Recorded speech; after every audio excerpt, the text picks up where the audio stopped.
বিশ্বনবী পাগলের মতো একবার হাউজে কাউসারে যাবেন, একবার সিরাতে যাবেন, একবার পুলসিরাতের দিকে, একবার হাউজে কাউসারের দিকে পাগলের মতো দৌড়াতে থাকবেন।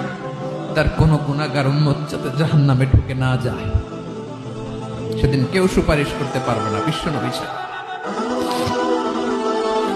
এজন্য 5 নম্বর আল্লাহ বললেন, মান যাল্লাযী ইয়াশফাউ ইনদাহু ইল্লা বিইযনিহি।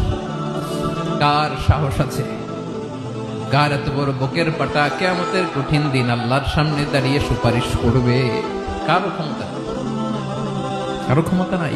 বিশ্বনবী সেদিন সিজদায় পড়ে উম্মতের জন্য কাঁদবেন, সবাই কাঁদবে, নফসি নফসি, আল্লাহ আমারে বাঁচাও, আল্লাহ আমারে বাঁচাও। বিশ্বনবী বলবেন, উম্মতি উম্মতি। বিশ্বনবী আমার জন্য কাঁদবেন, আপনার জন্য কাঁদবেন।